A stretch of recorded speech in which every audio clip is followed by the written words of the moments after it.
Morning, everyone. Thank you so much for joining us today uh, to speak a little bit about Ms. Aarti Sate. She is an independent counsel specializing in direct tax matters. She appears regularly at appellate proceedings before various courts such as the Income Tax Appellate Tribunal, Bombay High Court, and other high courts, as well as the Supreme Court of India. We have a very interesting topic at our helm today, and um, we can't wait for Miss Sathe um, to disburse her valuable knowledge on the same. Over to you, Miss Sathe. Thank you. Thank you very much. I would first of all like to thank the Alumni Association of Government Law College for having me over for this event. It always feels nice to come back to the college from where I really graduated way back in '99, and it's nice to see a bunch of young lawyers, young students being active in various forums, and I wish you all the luck for every endeavor that you'll do and full support from the alumni for all your activities. Of course, first and most importantly, I hope everybody is doing fine and staying safe. We are really caught in very, very unprecedented times. So I hope everybody is really taking all the precautions and staying safe.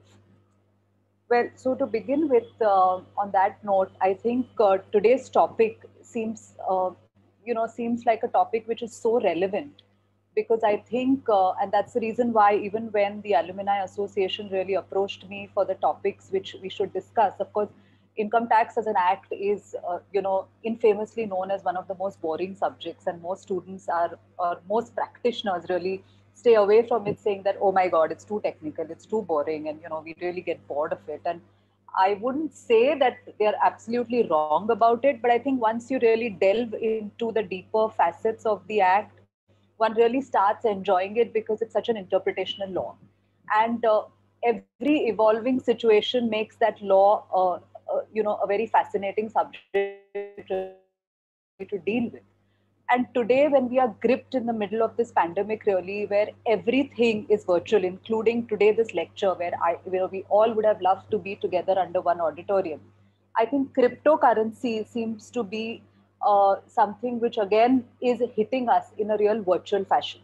So not only are people really, you know, engaging in their lives and livelihoods virtually, but they are even trying to make money virtually, and that's where today's topic really becomes so relevant. Now, let's just first come to, before I really come to the tax implications, and this today's I would like to really start off by saying is that today, as of today, the Income Tax Act, and I'm going to really touch upon primarily the direct tax provisions. Today, the Income Tax Act of 1961, which is the act of the direct taxes statute, has really nothing insofar as the taxation of cryptocurrencies is concerned. So we are today going to really analyze as to if cryptocurrencies were made as legal tender today, what could be the likely tax implications. So we are really going to analyze it on a more hypothetical basis because the act doesn't provide us with any guidance or doesn't give us any section which deals with cryptocurrency. But what could be the likely tax implications is something which we would discuss today.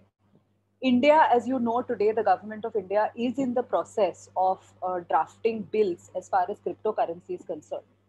Now, as we all know, cryptocurrency by its very nature, and we all know that cryptocurrency is basically a virtual digital currency. The most talked about virtual currency today is what we know as bitcoins. There are various other forms of cryptocurrency also which are prevalent world over. Now, US, UK, and a lot of developed economies are really, dealing a lot in cryptocurrencies. But India, on the other hand, is rather circumspect because what is the difference? Because cryptocurrency today, as far as India is concerned, is not backed by any asset or any money. So you can't really use a cryptocurrency as a legal tender to exchange things or to get money because there is absolutely no backing of a currency. It's like a fiat currency, and it's only everything in the virtual world which is there as far as cryptocurrency is concerned. And Indian regulations today are rather circumspect about having cryptocurrency as a legal tender, and that's why Government of India is in the process of drafting bills because there is a huge market in India which has now started evolving. There are various cryptocurrency exchanges which are prevalent in India, like WazirX and a couple of other of them, who are providing cryptocurrency platforms. Now, before we start, I would just like to give you a basic idea about what cryptocurrency is.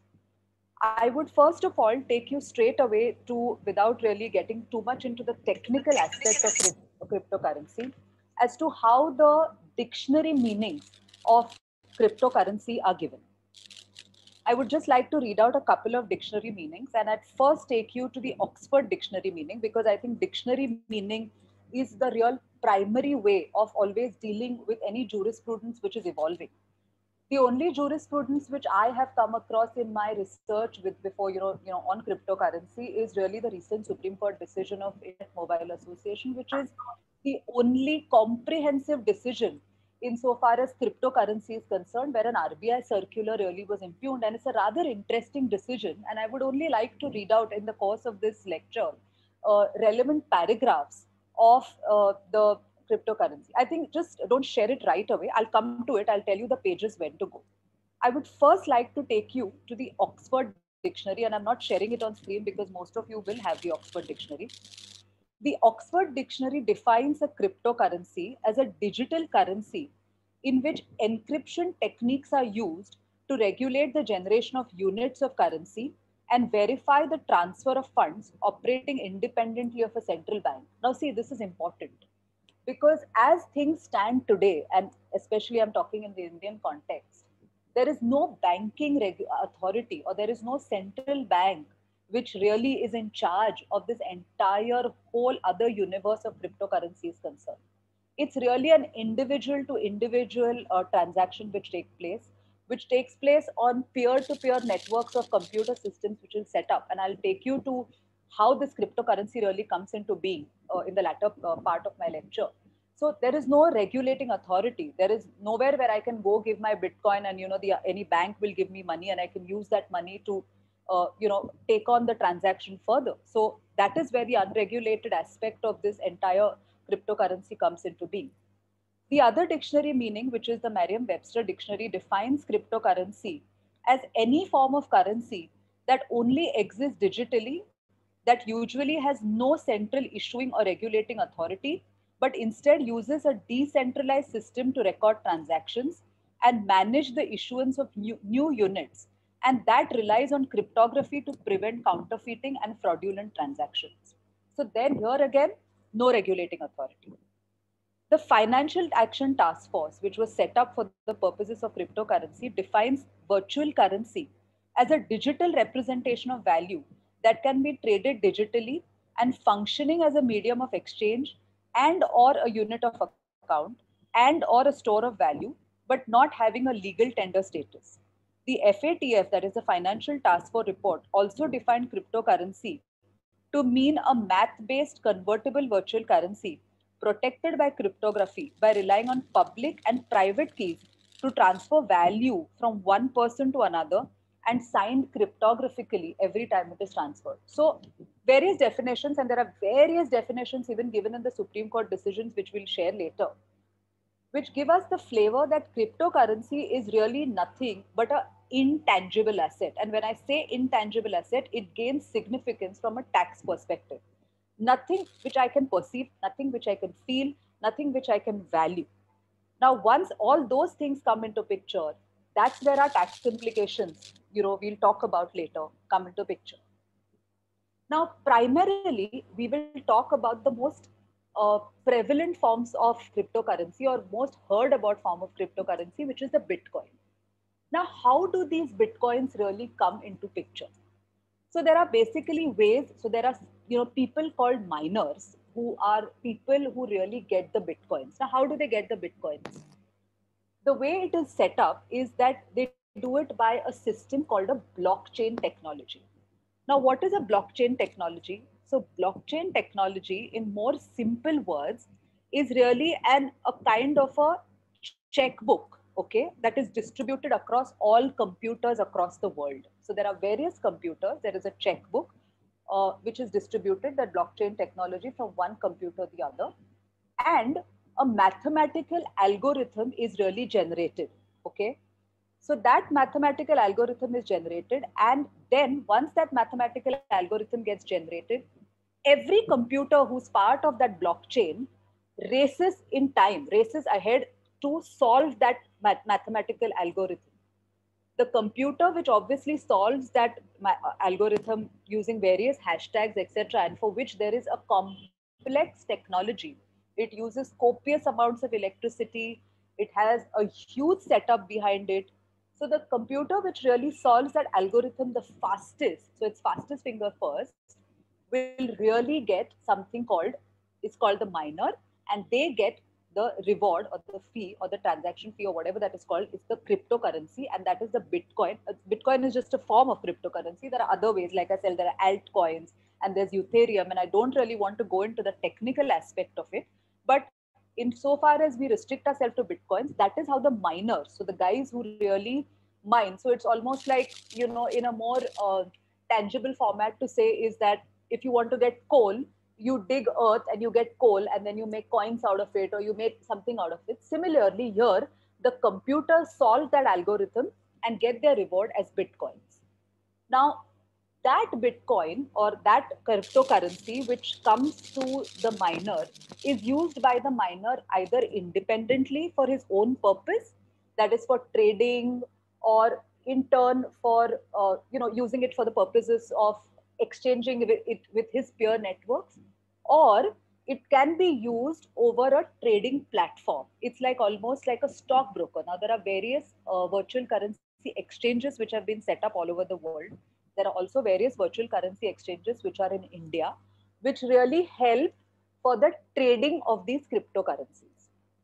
Okay, so I can open an account on a, like I'm an individual and I can open an account on a virtual currency exchange. I can have something called my own wallet with my own key. So everything here happens in a very digital format. I have my own key, my own private key, which will probably have my own digital signature, basis which I can access my virtual account, and basis which my bitcoins can be traded. Now, because these bitcoins or this cryptocurrency, I'm using bitcoins in a very loose term, so pardon me on that, or this cryptocurrency, because it is not backed by any asset or any tangible form of currency, it's a very volatile market. Okay, so an interesting thing is, and I keep reading articles, and I'm sure all of you must be reading articles. There was a recent, or there is still something which is going on. You all must be aware of Elon Musk, the proprietor of Tesla and SpaceX. Now he is gotten a big way into the cryptocurrency market, and recently he has been, talking a lot about a specific cryptocurrency. And let me just tell you the one which he's talking about. He's been tweeting a lot about this Bitcoin, okay? So much so that the internet started calling it a Musk effect. As a result thereof, the value of those Bitcoins, just because Elon Musk, kind of promoted that Bitcoin by tweeting about it and by talking about it, the value of that Bitcoin went up so much that it became exponential. So, like I said, there is nobody which really decides as to what can be the value of this cryptocurrency. Today, you could just in your head or virtually think that that cryptocurrency, I'm just giving you an example, is worth 100 rupees, for example, though there is no such 100 rupees because it's not a legal tender. But tomorrow, because Elon Musk has spoken so much about it, the value could have risen about 100x times. And so imagine the gains one would make. And that's why today, everything going so virtual, cryptocurrency has become such a lucrative form of making money. So there was a recent article of Mint.com, that reported that popular cryptocurrencies such as Bitcoin gained 800%, while Ethereum is up to 1.242% till date. In contrast, Indian benchmark index Sensex has risen more than 78% from March, while gold prices rose about 10%. So this really shows that the traditional investing options through regulated systems, regulated markets, you see the way they have grown and see the way Bitcoins have grown exponentially. So that goes to show the volatility of Bitcoin, and it goes to show why our regulators and our RBI, for example, uh, or for example, SEBI or whichever, or even the tax authorities, everybody is very circumspect. Though, of course, in tax, there is really, nothing whereby any rules or regulations are there.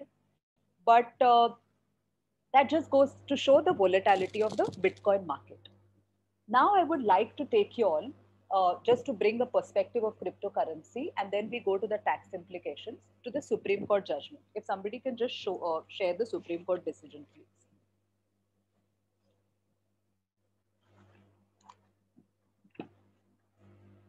Is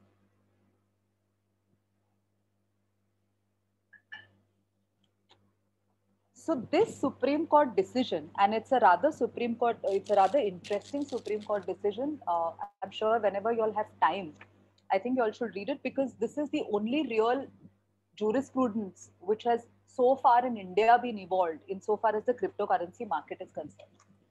The interesting issue which really arose before the Supreme Court in this decision is really an RBI circular.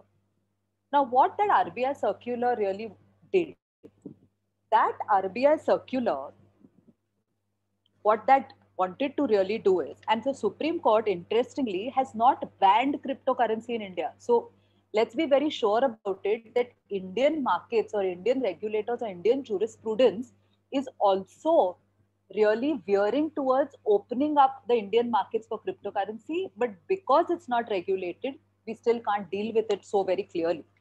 So, what happened here in the Supreme Court decision, and what was the challenge? Okay, the challenge here really was, what RBI did is that it issued a circular which directed that entities regulated by RBI not to deal with or provide services to any individual or business entities dealing with or settling virtual currencies, and to exit all relationships, if they already have one, with such individuals, business entities dealing with or settling virtual currencies.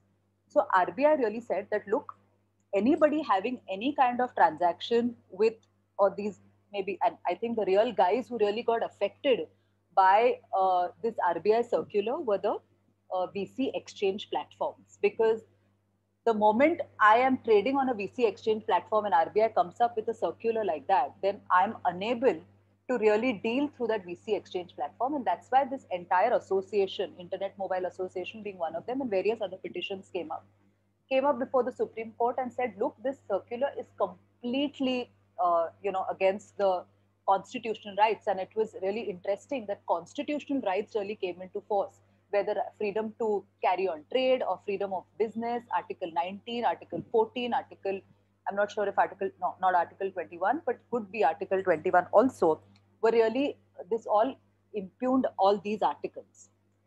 Supreme Court, in its entire discussion, came to the conclusion that this circular was wrong. Okay, to say that you can't issue such a circular, but come up with guidelines. And it told the government that you please draft bills. You are still circumspect. You've still not banned cryptocurrencies, and at the same time, you are, issuing all these circulars whereby a more vibrant economy really is stopped because of that. So this circular was quashed by Supreme Court. However, Supreme Court has not allowed still cryptocurrency as a legal tender for the purposes of entering transactions. I would like to read certain observations of Supreme Court, and they are very interesting observations as to what Supreme Court thinks about cryptocurrency and what it is. Now, first and foremost, I would like to take you all to page 60. Yeah. Page 69 onwards, really. So page 70 you could go to straight away. I don't know, it will be para 6.58.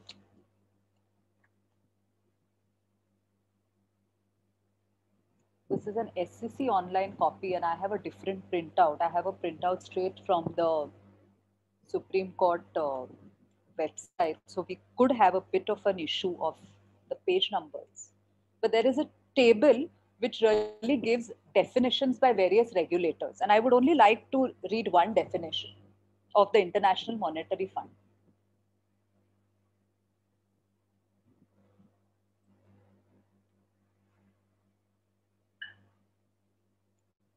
That's okay. I can start reading out and you can then really find it. So there are various definitions given by the Financial Task Force, which I just read, and by Internal Revenue Service Department of Treasury, USA, etc. But I would just like to go to the definition given by the IMF. Now, what does the IMF say? VCs are digital representations of value issued by private developers and denominated in their own unit of account.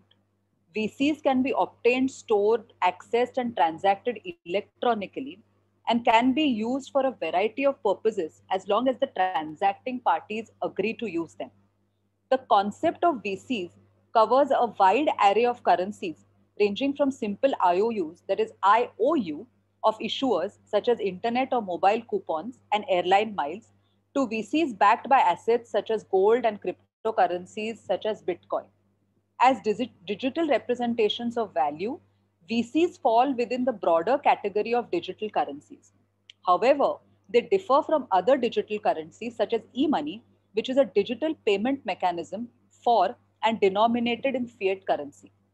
VCs, on the other hand, are not denominated in fiat currency and have their own unit of account. VCs fall short of the legal concept of currency or money. At present, VCs do not completely fulfill the three economic roles associated with money. High price volatility of VCs limit their ability to serve as a reliable store of value. The current small size and limited acceptance network of VCs significantly restricts their use as a medium of exchange. As of now, there is little evidence that VCs are used as an independent unit of account.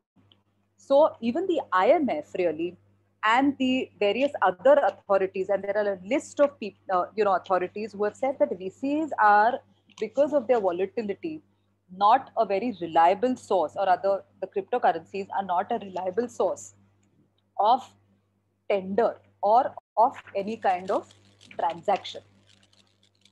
So really, without going too much into details, I think I've given you a broad idea as to what really a cryptocurrency is, what are the issues, regulatory issues, in the sense why the regulatory authorities, yeah, that was those were the various definitions, how it can't be used as a valid exchange medium, how there are different categories of people who can get these bitcoins, the miners who really get it. So that is really covering about giving a broad idea of what really a cryptocurrency is.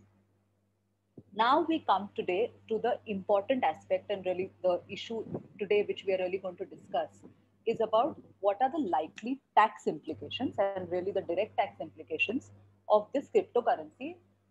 Was it, if ever it is made legal in India, in the sense I'm not saying it's illegal, but if it's accepted as a legal tender in India, then the gains that people make, in fact, there are still today itself, there are lots of people, I won't say lots, but people who are in traditional forms of investing are using cryptocurrencies as a form of investing even today.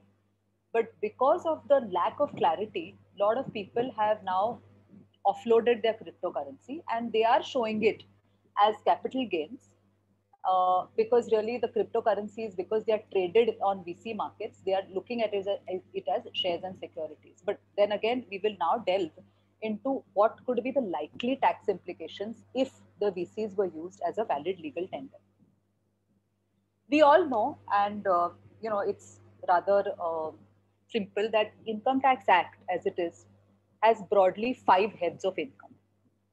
The 5 heads of income, really, which we all may be aware of, are salary, income from house property, profits and gains from business, capital gains, and income from other sources. If one has to be taxed under the Income Tax Act, your income which you earn has to broadly fall under any of these 5 categories, depending on the source from which it comes. Now, this is something which we are all aware of. Let's not right now talk about category 1 or 2 because obviously it is not salary. It doesn't, they're not earning any salary from this gain of cryptocurrency. And B also is not relevant for this discussion because income from house property, common sense, if it's a rental income, if it comes from any home, then it will be taxed as house property. What we really now need to look at are the other three heads of income, if at all these gains from cryptocurrencies were to be made taxable in India. Now, income as defined under section 2 into bracket 24 of the Income Tax Act is an inclusive definition. It gives you a list of various incomes which a person derives from various sources and also other things which are added to make it taxable under the Income Tax Act. All the three heads which I just mentioned, that is profits and gains of business and profession, capital gains, and income from other sources, are all included under the definition of income as given in the Income Tax Act. Profits and gains of business and profession are dealt with under section 28 to 44 with various deductions given. Capital gains start from section 45 up until almost section 54, giving various deductions, method of computation, and your income from other sources are all listed out under section 56 of the Act. That is how, and then you have your 80 deductions, you have your other deductions, you have your TDS payments, you have your default sections. So that's how primarily the Act goes. The first few sections are obviously the definition sections and the salary section and the income from house property section.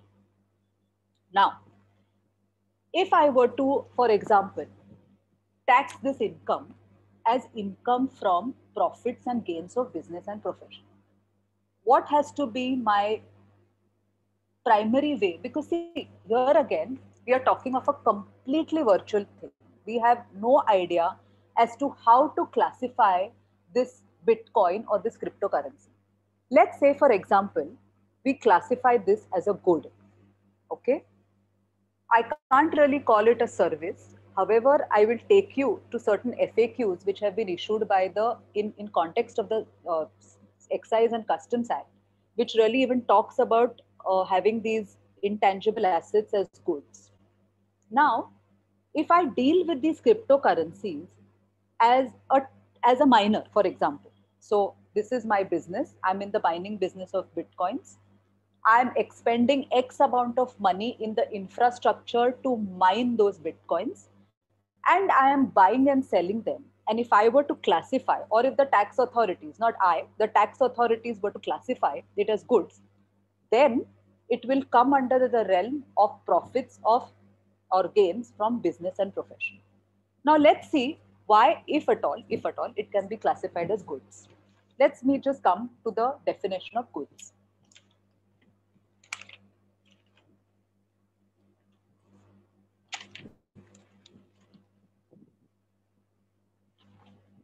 Now,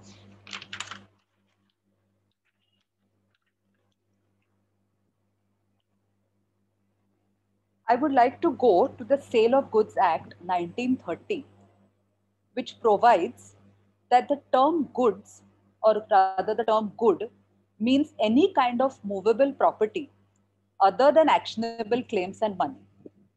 The Central Board of Indirect Taxes and Customs, in their FAQs published on 15th December 2018, has said the development, design, programming, customization, adaptation, upgradation, enhancement, implementation of information technology software shall be treated as supply of services.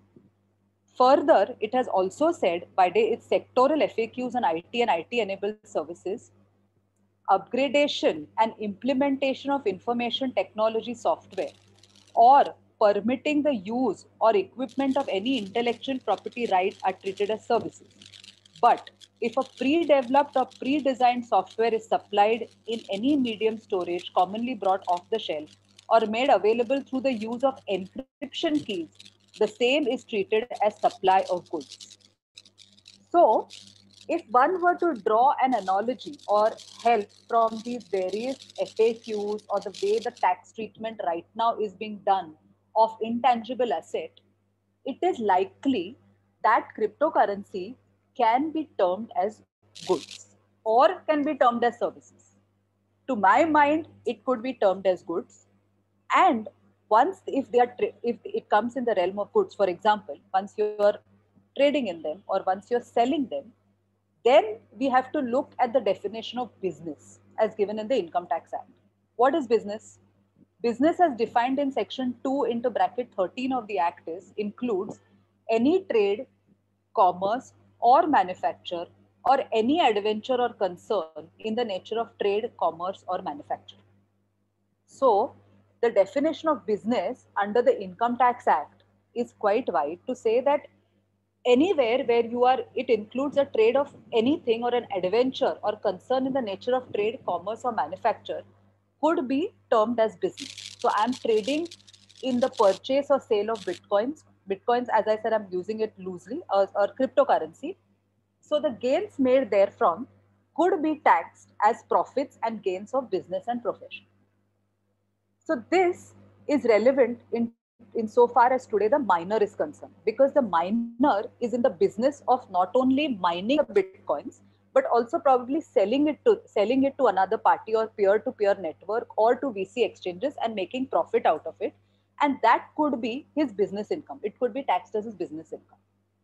Now, typically, a miner who's say placed in India, for example, if he were to mine it and sell the bitcoins or sell the cryptocurrency, it's a very straightforward thing. I make gains out of it. I'm using it for the purposes of my business, and hence I tax it under the head business. So that's a very straightforward way of doing it. But suppose there is a miner who's sitting in USA, and there is probably an individual. I don't think most individuals, I'm not aware of, correct me if I'm wrong, but most individuals will use the VC exchange as a platform to really buy their bitcoins.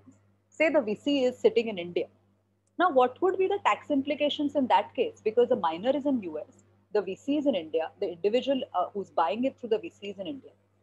Now, in that case, in terms of the miner, if he's concerned, yes, it is profits and gains of business and profession for him, but it is coming through a VC which is sitting in India. That is the VC, that is the exchange platform. Now, whether that could be taken as a permanent establishment under the various tax treaties which are there, that is another issue which will really be an evolving issue insofar as the tax jurisprudence is concerned, as and when, if at all, these cryptocurrencies really become a legal tender in India. Now, if it doesn't have a P in India, because typically the way tax treaties work, and I'll really touch upon the tax treaty part a little briefly. So there are various bilateral DTAs, that is double taxation avoidance agreements, which have been entered by India with various countries. And there are various articles in, so the real purpose of these tax treaties is that when it's a cross-border transaction, the source of income or the place of rendering a service, etc., at two places income arises in the hands of the person, and he doesn't have to be doubly taxed. So he can't be taxed even in India, and he cannot even be taxed in US. And if you take the benefit of the DTA, then you get credit of certain taxes. So you don't end up paying taxes in India, and you don't end up paying taxes in the US, for example. And therein, in every treaty, is a concept of a permanent establishment. Now, what is that permanent establishment? See, most multinational companies have their setups in, say, Indian jurisdiction. Say there's a UK company or a US company. It will have a setup. It may not want to have a complete setup, but it may have a small setup in India, which could be its permanent establishment through which it carries on its business in India and through which it really earns income. Now, in this case, and coming back to the example of cryptocurrency, say the miner is sitting in in UK or USA, and his VC, will that be held as his permanent establishment, or will that not be held as his permanent establishment? That again, one will have to go to the definition of permanent establishment as given in each treaty. Now, if he doesn't have a permanent establishment in India, then probably his income will not really be taxable in India, because the rule is if you don't have a P in India, and if you cannot attribute your business profits to the activity of the P in India, then you don't become taxable in India, then your income probably gets taxed in the other jurisdiction. So these are the various implications if at all, the minor is outside India and the VC is here or the individual is here. This is insofar as your profits and gains of business and profession are concerned. The other thing is, if at all my income from cryptocurrency were to be, and I will come to the topic of equalization of levy also, I would like to tie it in here. But if I was taxed as profits and gains of business and profession, what are the expenses that I can claim while computing my income? As you would all know, as I've said, that section 28 to 44 really deal with profits of gains and business or profession. And when I am making, say, an income of, for example, of 100 rupees, I will obviously incur certain expenses for the purposes of making that 100 rupees.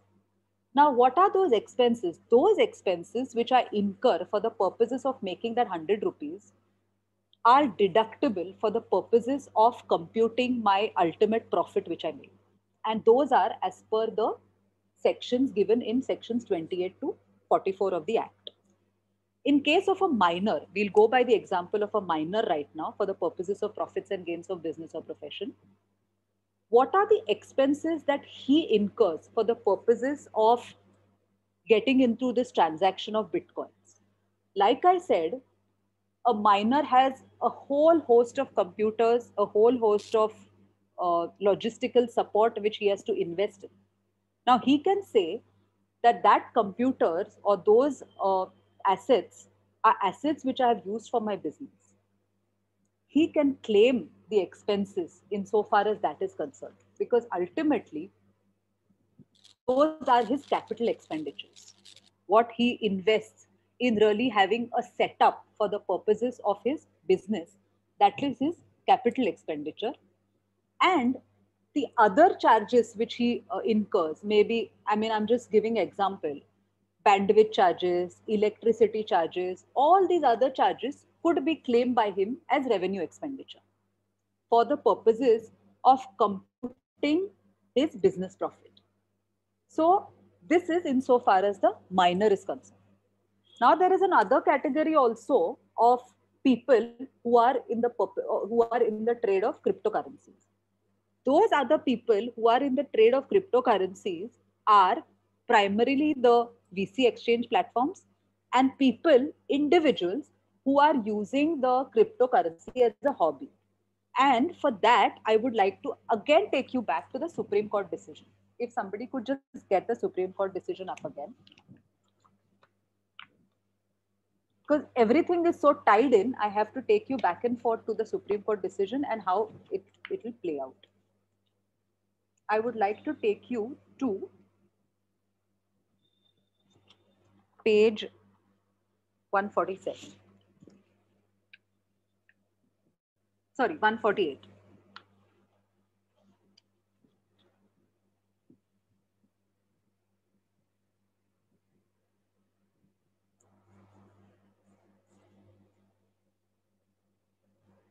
Page 148, para 6.147, correct.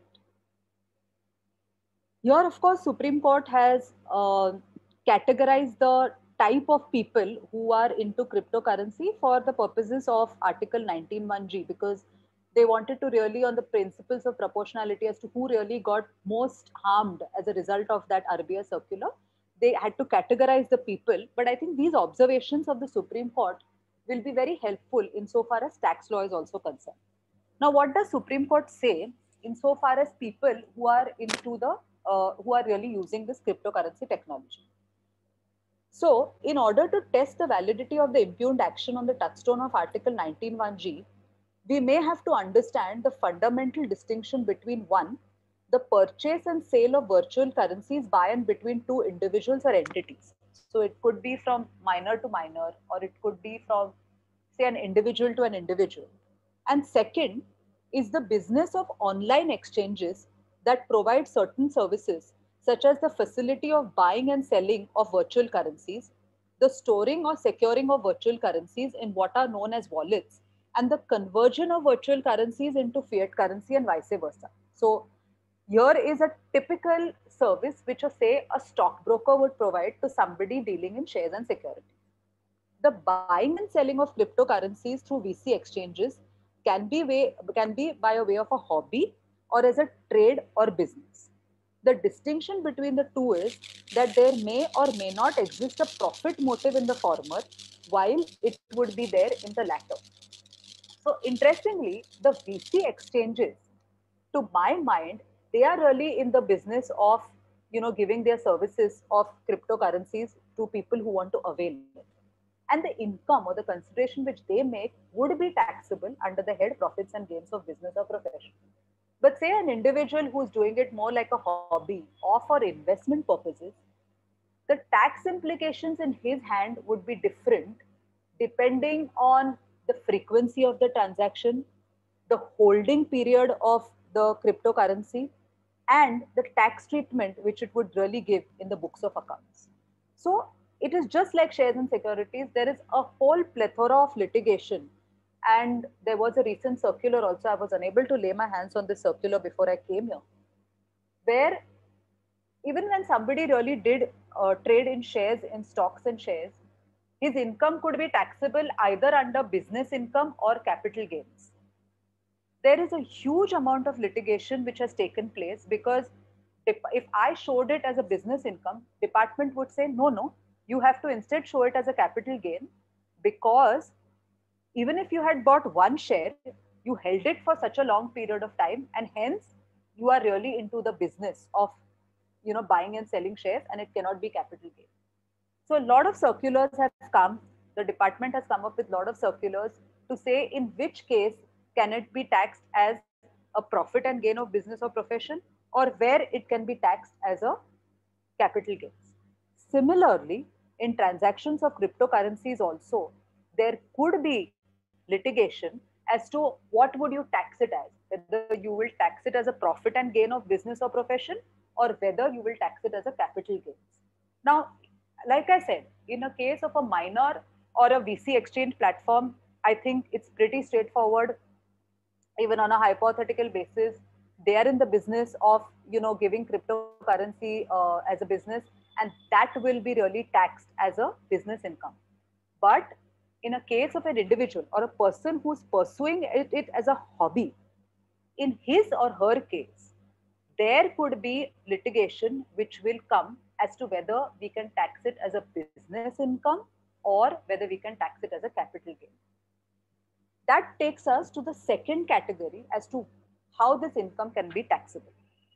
The second category as to how this business, as to how this income can be taxable, will be the category of capital gains. Now, what are the fundamentals or what are the real needs for a capital gain taxation, or when can it be taxed? Now, if anybody holds anything as a capital asset and there is a transfer of that capital asset, then in that situation, the gain which you make as a result of that transfer, that gain is taxed as a capital gains tax under the Income Tax Act, which we are all aware of. I will now come to how this can be taxed as capital gains tax, if at all they were to come under the capital gains tax. And that again, like I said, would depend on the frequency of transactions. The more the frequency of transactions, the department could hold, like I said, that you are in the business of cryptocurrency, and so what you're showing as capital gain, so they may completely ignore your treatment in the books of account. You may hold the cryptocurrency as an investment also in your books of account, but if your frequency of transaction is like every day, like you're trading in it every day, and you're booking profit of that cryptocurrency every day in your books, then the department can come and say that, look, even if you're showing it as an investment, it could be a nomenclature. There are several case laws in Income Tax Act saying that just the mere nomenclature in the books of accounts cannot be the way of holding as to, or cannot determine your income or the whether it is capital gain or business, because it all depends on how much are you transacting in that cryptocurrency. So then the department could say, look, Even if you're showing it as a capital gains, we are going to tax you under profits and gains because your frequency of transactions is so high, your volume of say of transacting in the cryptocurrency is very high, and hence we are going to hold it as business income. So that is another area of litigation which may arise as to whether it will be business income or whether it will be capital gains. Though, as far as shares and securities are concerned, lots of circulars have come up to say that what should be the criteria that the department should keep in mind while deciding whether gains made from selling shares and stocks and securities, whether they fall under business income or capital gains. Department has come up with a set of guidelines, and obviously, as you all know, department is bound by their circulars, and there a lot of controversy is being set at rest. Similarly, these kind of transactions may attract capital gains or business income, and the department may have to issue clarifications for that. Again, capital gains are long term capital gains and short term capital gains. Anything which you hold for more than, say, 36 months will be a long term capital gain. Anything which you hold less than 36 months. So if you hold a cryptocurrency in your wallet, so there are various wallets, and I'm not going into the technicalities because otherwise we won't be able to go to the tax provision. So if you hold in your book of cryptocurrency or with your broker, your VC exchange person, cryptocurrency for less than 36 months, then the gain which you make, say if you're just an investor and not into the business, the gain which you make therefrom will be a short-term capital gain. And then you can use your various methods of computing the capital gains as given in section 48 of the act, your cost of acquisition less the expenses you have made. The way the section 48 reads, you can go to the computation provisions and you can uh, you can determine the capital gains which is taxable and the rates at which the capital gains will get taxable, insofar as today I'm just talking on a hypothetical basis. And if you hold something more than 36 months, obviously it will become a long term capital gain. So we have talked about two heads of income under which this could be taxed. A is business for the purposes of a minor or a VC exchange, and B, capital gains for an individual who is doing this cryptocurrency transaction either as a hobby, or if his frequency of transaction volumes are very high, then the department could take a position that you are involved in the business of cryptocurrency, and hence we are going to tax you under business income. Now, another interesting issue which is likely to crop up for cryptocurrency transaction is a much talked about thing called equalization levy. Now, what is this equalization levy? Equalization levy is something which was brought into the act in 2016. And why I'm touching upon equalization levy is because of the online nature of cryptocurrencies. Equalization levy is primarily a levy which was really used to tax all the big guys like Google and all these advertising agencies. So, equalization levy, as of today, or at least in 2016, was only on certain specified services.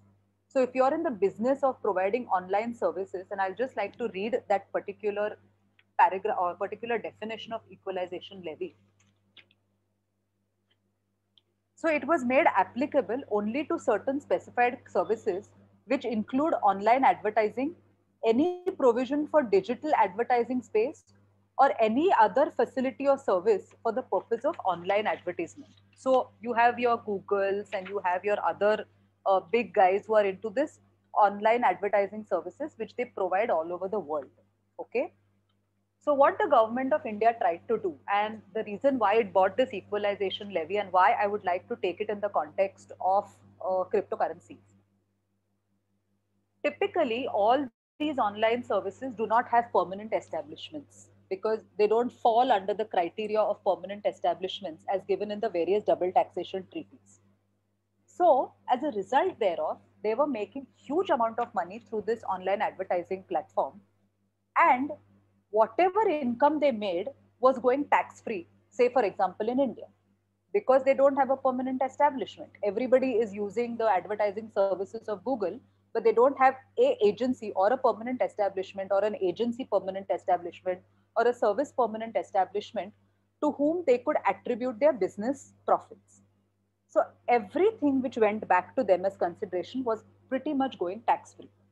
So what the government did, they said that online services which get a consideration over a particular amount, the payer who's probably sitting in India, and I'm taking it in the Indian context, will have to deduct a 6% equalization levy. So if I'm remunerating, for example, 100 rupees to Google India for providing me those services, then 6% equalization levy is something which the payer will have to deduct while giving that 100 rupees back to Google.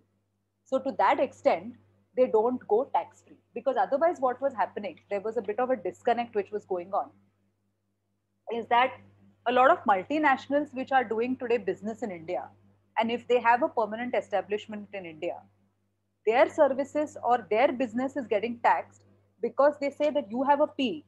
But whereas Google, they were into this whole online thing, virtual world, they don't have a presence in India.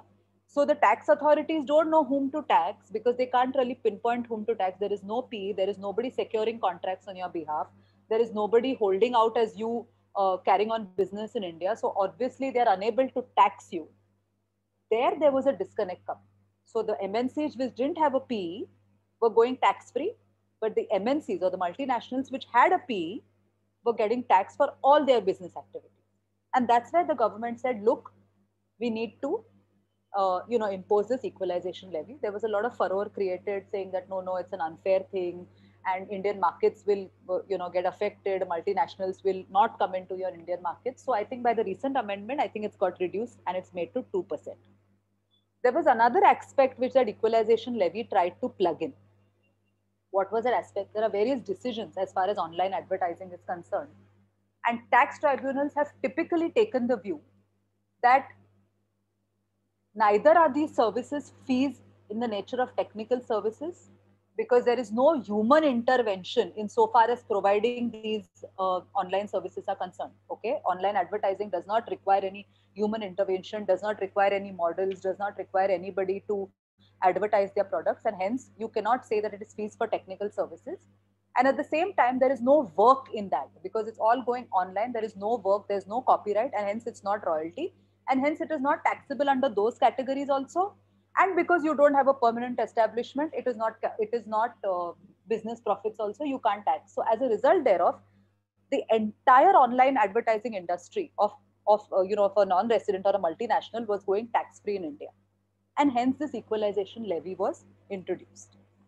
Similarly, and the reason why I gave you this entire background of equalization levies, if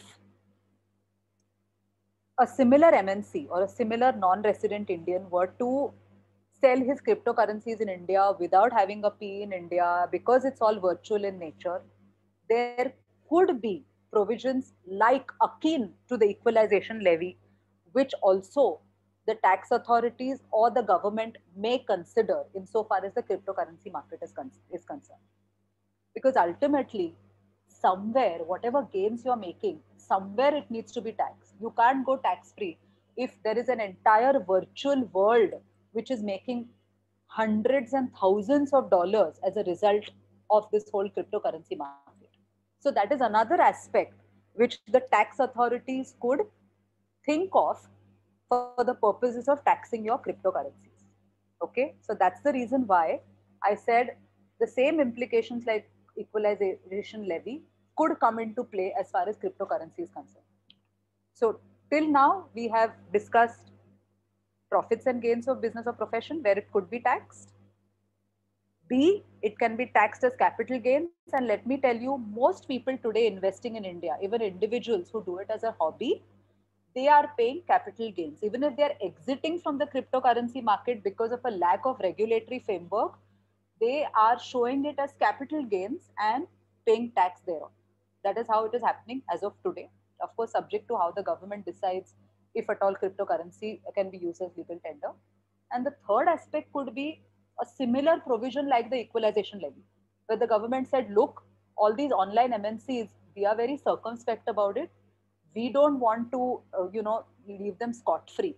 And that's why we are going to have an equalization levy. So that could also be considered. The third or the fourth last category under which it could be taxed, is income from other sources.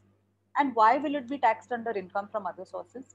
For that, I would like to take you to the definition under section 56, because, like I told you at the beginning of the lecture, that cryptocurrency market, there are no, it's completely determined by market. It's so volatile.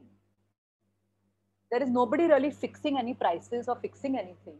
And as a result thereof, I can almost call it like a gamble. I'm taking a gamble today by getting into the cryptocurrency market. It could either crash because, say, for example, Elon Musk has not tweeted enough about the cryptocurrency, and hence the value of crypto Bitcoin is zero.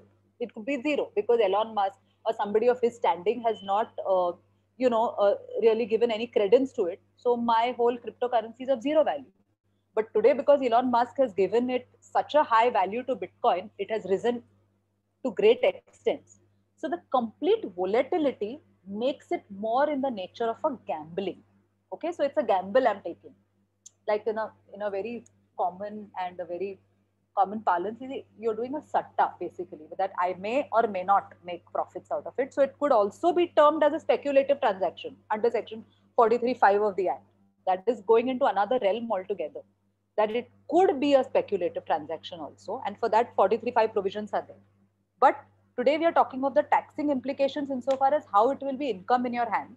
I'd like to take you to section 56 for income from other sources.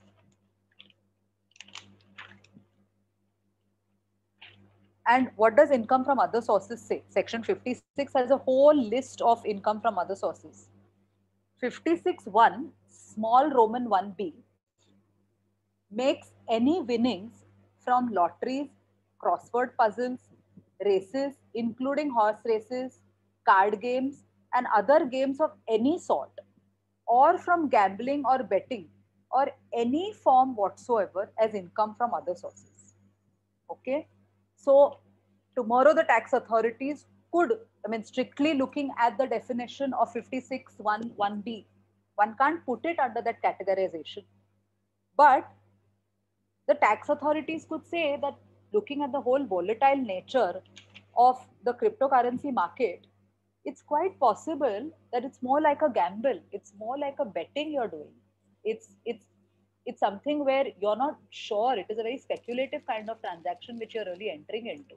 So they could see, tax authorities are known to find ways to tax income. If they don't find any other provision in the act, they can go to any residuary provision in the act and bring it under the ambit to make it taxable, because it's such a huge market and people are really delving into it in a big scale.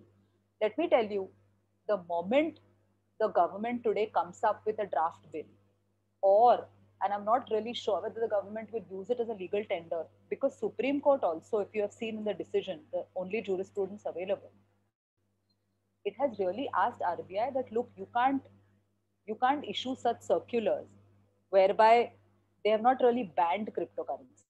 Okay, they have in fact quashed the RBI circular. They have only said that it's not a legal tender and government has not come up with any draft laws.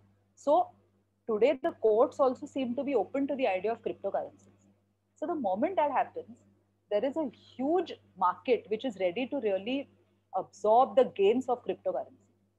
The only pitfalls insofar as cryptocurrency is concerned is that we don't really know where these miners are from. We don't know, who's really using all these online platforms for the purposes of generating these so-called hashtags or this virtual currency. So there could be implications of black money. It could be used for terrorist activities or any kind of illegal or other sort of activities, and that's the real reason regulatory framework for this has to be very robust.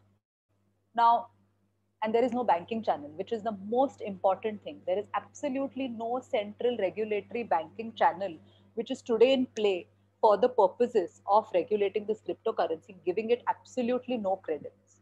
But yes, you could have KYC norms like most banks have. You could really, have various ways to determine who are these people who are really in the market today for cryptocurrency. So when the draft law is made, I'm sure there will be considerations from various stakeholders, and there will be representations. I'm sure they have already got representation from various stakeholders to really see how best this cryptocurrency market can work, and how best at the same time one can protect oneself from fraud or any illegal transaction of money is concerned. But by and large, as far as the tax implications are concerned, the likely tax implications, which I just pointed out, are profits and gains of business and profession, capital gains, depending on, like I said, your volume, the frequency, the holding period. A similar levy, like an equalization levy, could be considered. And fourthly and lastly, is your income from other sources. In the last, I would just like to point out that cryptocurrencies,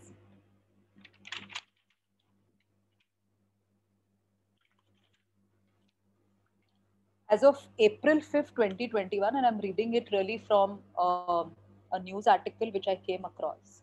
So, in spite of all these uncertainties about the cryptocurrency markets, on April 5th, 2021, right in the middle of the pandemic, WazirX, which is I think, a quite known virtual currency platform in India, launched India's first marketplace for non-fungible tokens (NFT), which will enable Indian creators to place their digital assets for auction over the blockchain-based NFT marketplace and earn royalty. Sequoia-backed CoinSwitch Kuber or other, which allows virtual currency purchases in Indian rupees, was launched right in the midst of the coronavirus outbreak. In these few months, it has added over 2 lakh users, reporting volumes of about 200 to $300 million. India is also looking at entry and setting up of some big Western cryptocurrency firm like Europe's Revolut and USA's Coinbase. This expansion, as well as new launches, promises aggressive hiring opportunities to Indians. Therefore, a ban would not allow Indians from capitalizing or cryptocurrency asset appreciation, which blockchain evangelist Balaji Srinivasan has called a $1 trillion mistake. So, in conclusion, I think that whatever may be the tax implications, how the tax authorities will tax it, we are just making a whole hypothesis. I think the cryptocurrency market is here to stay. I think there is a lot of young energy, young talent, because I see youngsters today also being so tech savvy and cryptocurrency being so technologically advanced. I think it has a huge scope. If it is well regulated, I'm very, very sure that it may become a lucrative way of having a regulated business in India and even for investors to make money. But like I said, proper regulation is the need of the hour to, and also the apex court has in that sense not really banned cryptocurrency. So I think in conclusion, I would say that cryptocurrency is here to stay. Thank you very much. I again, once again, thank the GLC Alumni Association for having me, and it was wonderful talking to all of you. Thank you. Thank you so much, ma'am. Shall we entertain a few questions which have come up on the chat? If you all have any questions, please post it on the group chat and I shall read them out for ma'am. Ma'am, we have one question which says, how are foreign fiat currency holdings taxed in India?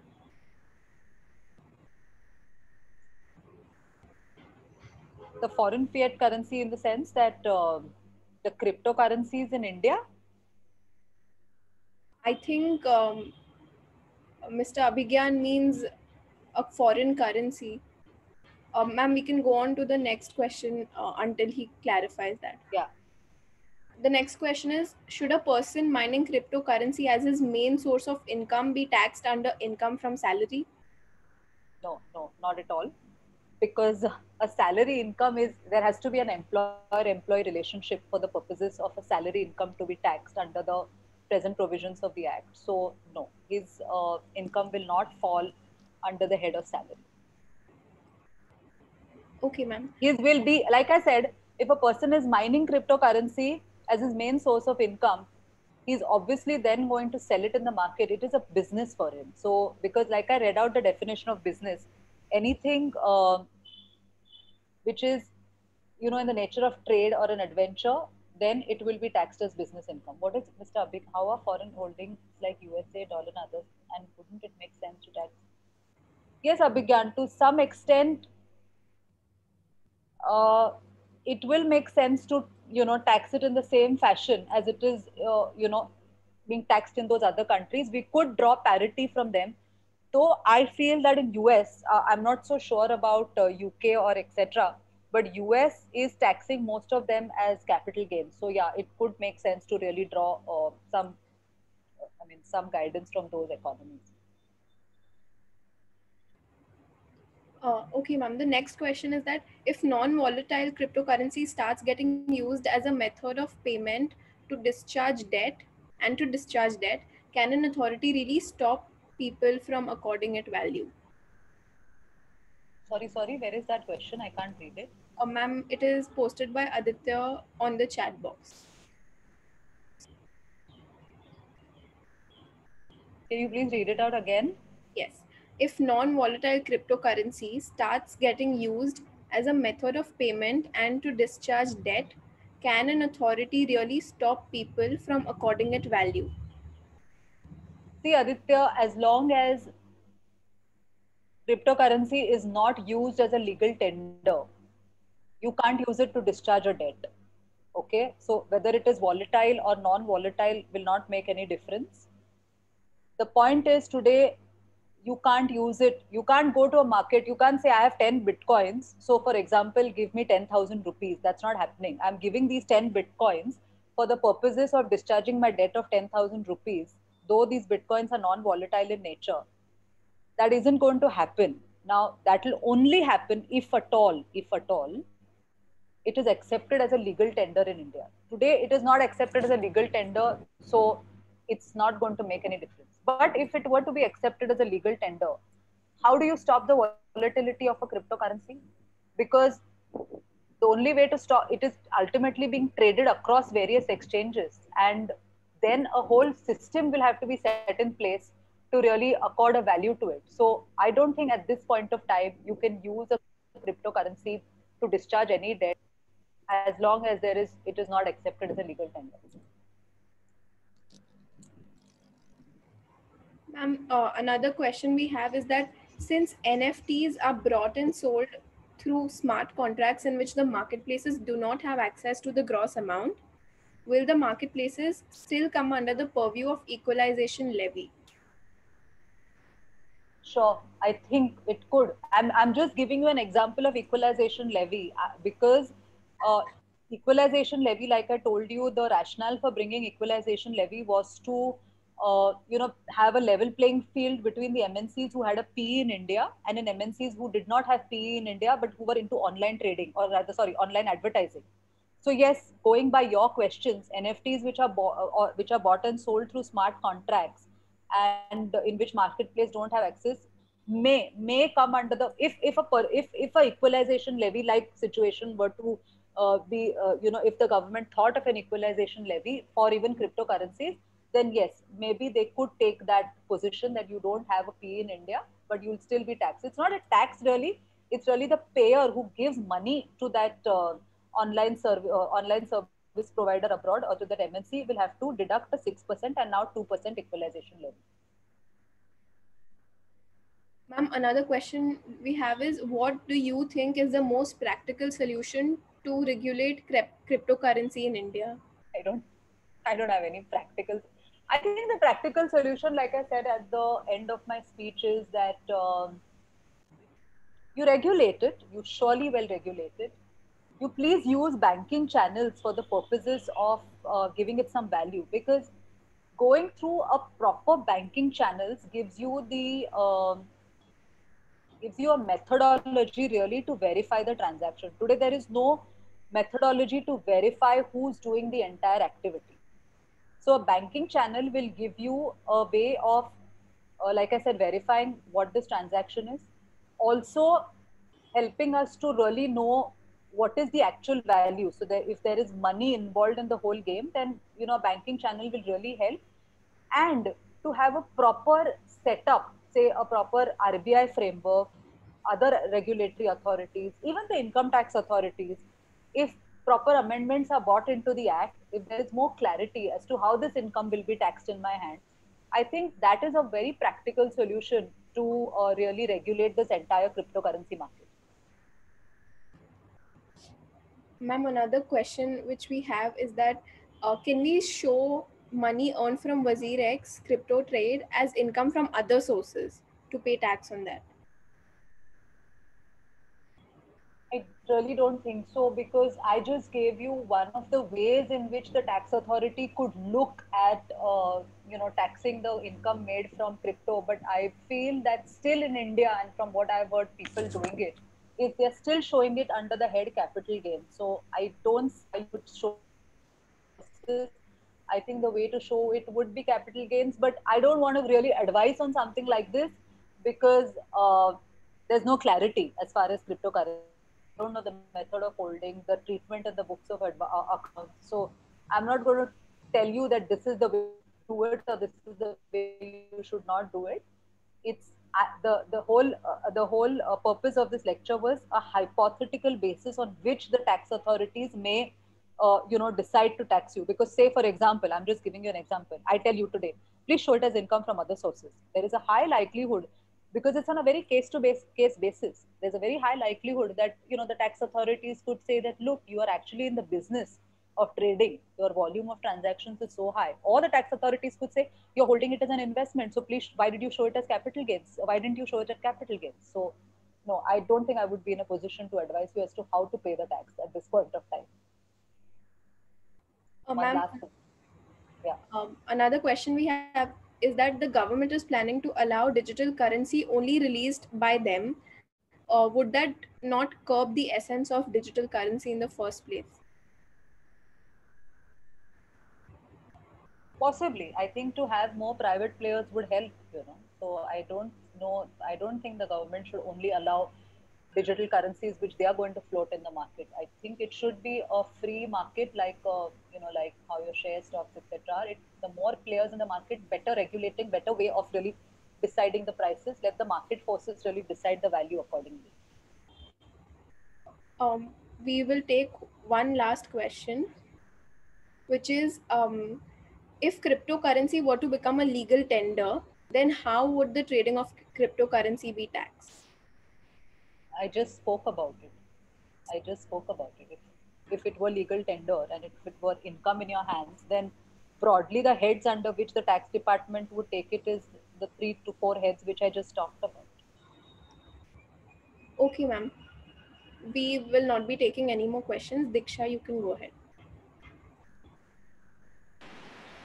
I would like to thank Ms. Aarti Sathe on behalf of Alumni Association Students Wing for taking out a valuable time and imparting such insightful information through this webinar. I would also like to thank.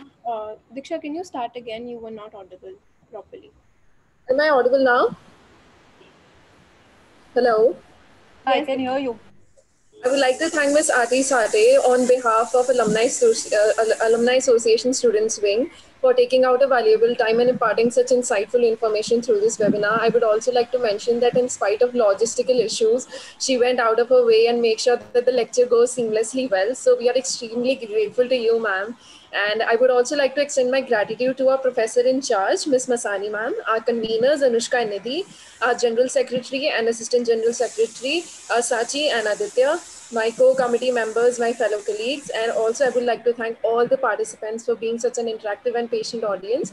Also that we shall be availing the link of this lecture on a YouTube channel for the benefit of everyone. Thank you, ma'am. Thank you. I should thank actually Advocate Achal Marwa who works with us. She was very kind enough to, literally when I logged on for the lecture to just sort of set up everything, the electricity went in my house. So I mean, it was a real logistic issue, but I was glad that somebody could help me out and considering the present situation. Thank you once again. Thank you, Professor Masani. I forgot to mention about her. And thank you all of the participants for really having a very interesting discussion. And yeah, I probably couldn't take all the questions, and some questions are, answers which even I don't have. So we just have to see how things pan out as far as cryptocurrencies are concerned. Thank you once again. Thank you so much, Thank ma'am. you. Thank you. Bye bye. Bye.